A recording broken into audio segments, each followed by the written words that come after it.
আসসালামু আলাইকুম। এই ভিডিওতে আমরা জাভাস্ক্রিপ্টের অবজেক্টগুলোকে কিভাবে ডিসপ্লেতে শো করতে হয় সেই বিষয়টা আপনাদের ধারণা দেওয়ার চেষ্টা করব। সো কথা না বাড়িয়ে চলুন টিউটোরিয়ালে চলে যাওয়া যাক।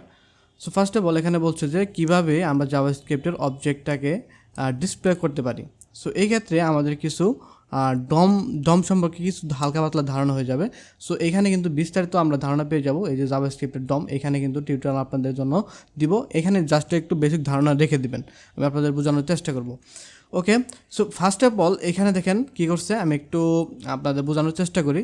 সো এখানে একটা পার্সন নামের একটা অবজেক্ট নিয়েছে। সো এই অবজেক্টের যে প্রপার্টির যে ভ্যালুগুলো আছে সেগুলো যদি আমরা শো করাতে চাই তাহলে আমরা এইভাবে শো করাতে পারবো। শো করানোর জন্য আমাদের ডম এলিমেন্ট ইউজ করতে হবে, সেহেতু document dot get element by ID. এটা দ্বারা কি বোঝা যাচ্ছে, ডকুমেন্টটা হলো এই সম্পূর্ণ ডক যেটা, ঠিক আছে, এটার এলিমেন্ট বাই আইডি, এটার আইডি আছে একটা। আইডি কি, এই যে ধরেন পি ট্যাগের ভিতরে আমি একটা আইডি নিছি, এই আইডিটাকে মূলত ধরা হলো document dot get element by ID. So এর ভেতরের জন্য আমাদের ইউজ করতে হবে ডট ইনার এসটিএমএল, মানে এই আইডির ভেতরে কোনো কিছু লিখতে যাচ্ছি সেজন্য আমাদের লিখতে হবে inner HTML. So inner HTML ভিতরে কী করতে যাচ্ছি, আমরা এই পার্সনটাকে শো করাতে যাচ্ছি। সো পার্সনটাকে যদি দিয়ে দিই তাহলে কিন্তু এখানে যে অবজেক্ট শো করবে।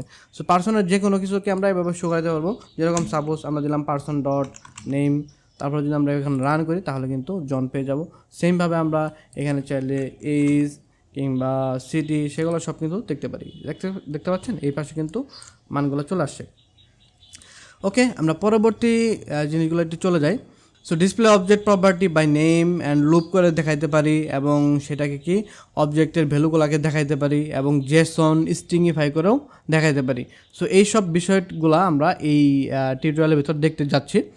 So display object property, so এই অবজেক্টের যে প্রপার্টিগুলো আছে সেগুলোকে যদি আমরা ডিসপ্লে করতে চাই তাহলে কিন্তু আমরা এই যেভাবে করতে পারি, ডট দিয়ে পার্সনের যে প্রপার্টিগুলো আছে, পার্সন অবজেক্টের যে প্রপার্টিগুলো আছে, প্রপার্টিগুলোকে অ্যাক্সেস করতে চাইলে আমরা ডট দিয়ে অ্যাক্সেস করতে পারি এই যেভাবে, ঠিক আছে।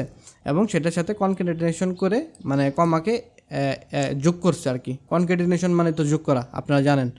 সো এইভাবে যোগ করে এটার সাথে তার সাথে এজ দিছে, দেন তার সাথে পার্সন ডট সিটি দিছে। আমরা এখানে দেখতে পাচ্ছি জন 30 এবং নিউ ইয়র্ক, এগুলো কিন্তু এখানে শো করতেছে। সো ওকে, এখন আমরা যদি আরেকটু নিচে যাই সেটা আমরা দেখতে পারবো display the object in a loop.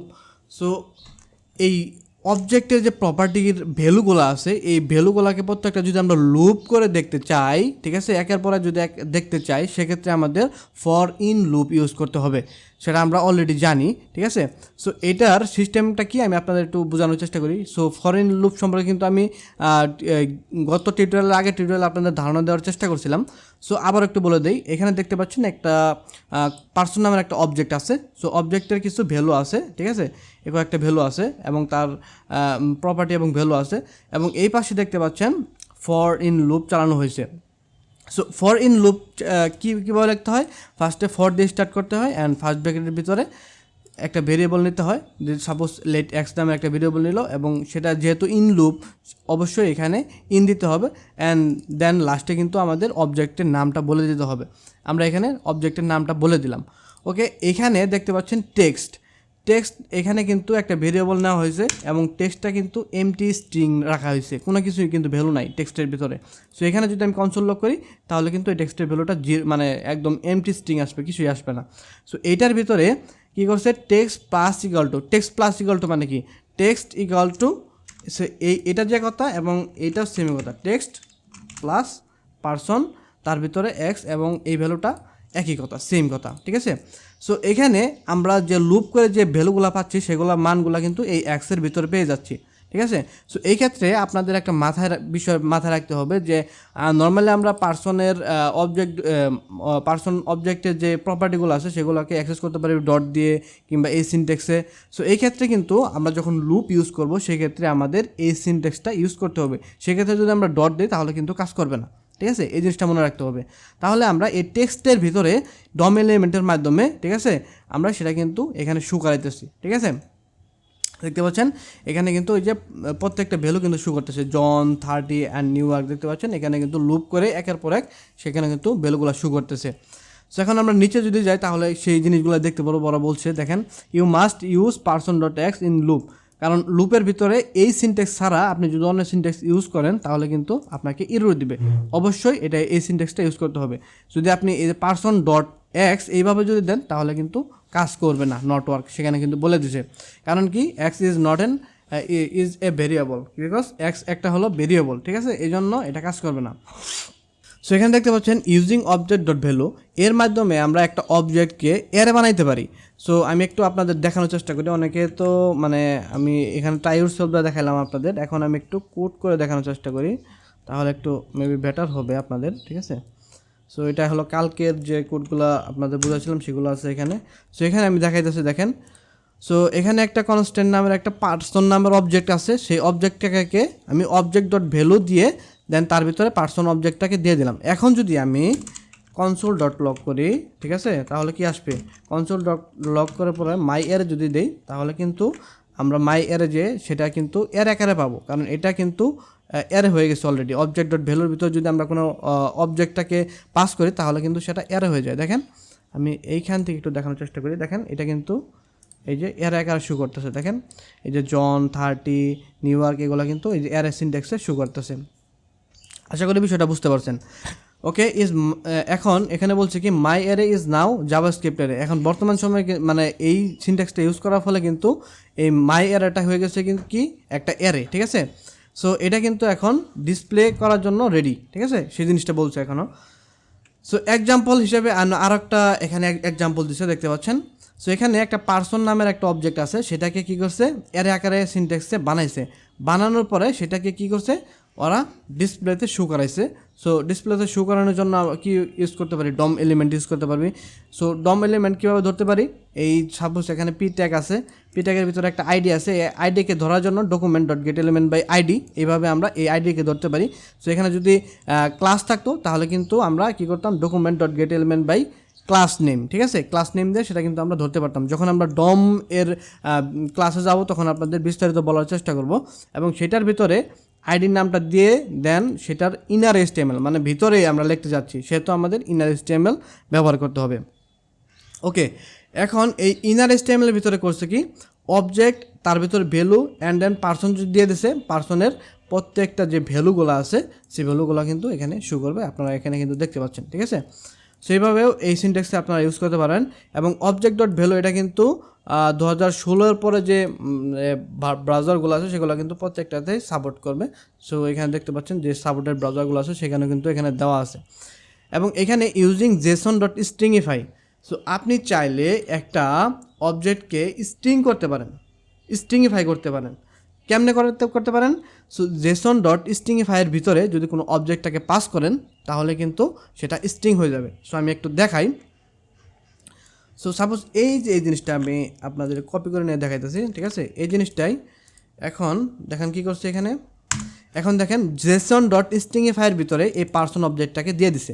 দেওয়ার পর এখন যদি আমরা কনসোল লগ করে দেখি, কনসোল ডট লগ, তার ভিতরে যদি আমরা মাই স্ট্রিংকে যদি দিয়ে দিই, ঠিক আছে, তাহলে আমরা দেখতে পারবো এই স্ট্রিংটা কিন্তু মানে এই অবজেক্টটা কিন্তু স্ট্রিং আকারে আসবো। দেখেন এই যে প্রত্যেকটা ভ্যালু কিন্তু স্ট্রিং আকারে আসছে, ঠিক আছে। এভাবে আমরা চাইলে একটা অবজেক্টকে স্ট্রিংইফাই করতে পারি। বাট এক্ষেত্রে একটু মানে ঝামেলা আছে, সেটা মানে এই অবজেক্টের এই সিনট্যাক্সের ক্ষেত্রে না, যদি এখানে একটা ফাংশন থাকতো কিংবা মেথড থাকতো, সো সেইটার ক্ষেত্রে একটু ঝামেলা করতো, সেটারও কিন্তু সমাধান আছে, আমরা একটু দেখাবো আপনাদের, ঠিক আছে। সো একটু নিচে যাই, নিচে যাওয়ার পর দেখেন এটা রেজাল্টটা কিন্তু এই যেরকম আসবে সেটা বলে দিয়েছে, আমরা কিন্তু অলরেডি দেখে ফেলছি। দেখেন এখানে কিন্তু আমরা অলরেডি দেখে ফেলছি, সেটা ভ্যালুটা কিন্তু এভাবে স্ট্রিং আকারে শো করতেছে। Okay, JSON dot stringify is included JavaScript supported in major browser, মানে সব ব্রাউজারে মোটামুটি সাপোর্টেড করে, ঠিক আছে। And stringify date, so JSON dot স্ট্রিংইফাইয়ের ভিতরে কনভার্ট ডেট ইন্টু স্ট্রিং, এবং আপনার যদি এইভাবে ডেটও থাকে নিউ স্ট্রিংয়ের ভিতর সেটাও কিন্তু সে কনভার্ট করে স্ট্রিংইফাই করে দেবে যেভাবে, ঠিক আছে, সেই জিনিসটা এখানে বলছে। সো আপনারা একটু ট্রাই আউট করে নেবেন, আপনাদের নিজে নিজে প্র্যাকটিস করে নিলে আরও ইজি হয়ে যাবে। ওকে, স্ট্রিংইফাই দেন ফাংশন, এইটার ক্ষেত্রে একটু ঝামেলা আছে। যদি আপনি একটা ফাংশনকে স্ট্রিংইফাই করতে চান তাহলে কিন্তু সেটা স্ট্রিংইফাই হবে না। সেখানে বলে দিচ্ছে দেখেন JSON dot stringify is not stringify function, মানে ফাংশনের ক্ষেত্রে সেটা কিন্তু স্ট্রিংফাই হবে না। যেরকম এই যে নেমটা স্ট্রিংফাই হবে, বাট এখানে এজের ভিতরে এটা একটা কি মেথডটা কি একটা, মানে এখানে কোনো প্রপার্টির যদি কোনো ভ্যালুটা যদি ফাংশন থাকে সেটা কিন্তু মেথড হয়ে যায়, সেটা কিন্তু আপনারা জানেন অলরেডি। সো এই ফাংশনটাকে যদি আমরা জেসন ডট স্ট্রিংফাই করি, এই পার্সনটা সম্পূর্ণটাকে, সেটা কিন্তু আমাকে ইরর দিবে, ঠিক আছে। সো আমি এখানে একটু দেখাই, দেখেন এখানে যদি আপনি এটাকে একটু বাদ দিই, এটা সাপোজ ধরেন নাই এখানে, ঠিক আছে। সো এখানে আপনারা বোঝানোর চেষ্টা করি তাহলে বুঝবেন। সো এটার ভিতর দেখেন পার্সনটাকে এখানে নাম আছে অ্যান্ড এখানে একটা মেথড আছে, মেথডের এখানে কি আছে, ফাংশন আছে। সো এই ফাংশনটাকে সে কিন্তু স্ট্রিংফাই করতে পারবে না। সো এটাকে স্ট্রিংফাই করার জন্য আমাদের আলাদাভাবে স্ট্রিংফাই করতে হবে, তাছাড়া কিন্তু আমাদের এই ফাংশনটা শো করবে না। আমি একটু আপনাদের দেখানোর চেষ্টা করি এই কোডটা। এই পার্সনটাকে দিলাম, দেন এই পার্সনটাকে স্ট্রিংফাই করলাম, দেন এটাকে আমি কনসোল লক করলাম, ঠিক আছে। কনসোল লক করার পরে দেখতে পাচ্ছেন এখানে কিন্তু এখানে কিন্তু দেখেন শুধুমাত্র নেম যে ভ্যালুটা আছে সেটাই কিন্তু স্ট্রিংফাই করছে, বাট এইখানে যে আমি ফাংশনটা দিয়েছিলাম, এই যেটার ভিতরে যে ফাংশনটা দিয়েছিলাম সেটা কিন্তু স্ট্রিংফাই করতে পারেনি। সো এইটাকে স্ট্রিংফাই করার জন্য আমাদের ইউজ করতে হবে এই সিনট্যাক্সে। So this can be fixed. So fix করার জন্য আমাদের সিনট্যাক্সটা ইউজ করতে হবে আলাদাভাবে। এই পার্সন ডট এস এটাকে আলাদাভাবে ধরে দেন ওই জিনিসটাকে আমাদের স্ট্রিংফাই করতে হবে। সেটা কীভাবে আমি দেখাই একটু। সো এই ক্ষেত্রে এখানে আমাদের ইউজ করতে হবে পার্সন যে আছে, পার্সন অবজেক্টটার ভিতরে যে এজটা আছে, সেই এজটাকে আমরা কি করব, টু স্ট্রিংফাই করব। টু স্ট্রিংফাই করার পরে এখন কিন্তু সেটাকে স্ট্রিংফাই করতে পারবে।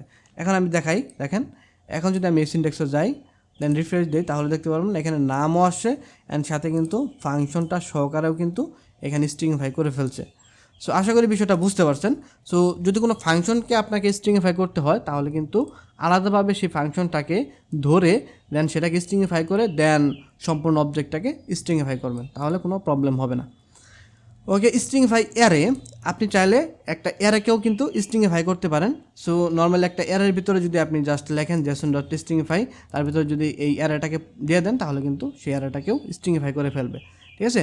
সো এই হলো টোটাল অবজেক্টের যে ডিসপ্লে প্রপার্টিগুলো আছে সেগুলো, এবং সাথে আপনাদের দেখালাম স্ট্রিংফাই, জেসন ডট স্ট্রিংফাই অ্যান্ড আরও কিছু আছে স্ট্রিংফাই ফাংশন, ডেট। সো এই সম্পর্কে কিন্তু আপনি একটা বিস্তারিত ধারণা পেয়ে গেলেন, এবং নেক্সট টিউটোরিয়ালে আপনাদের আমি অবজেক্ট অ্যাক্সেসরিজ যেগুলো আছে সেগুলো নিয়ে আলোচনা করব।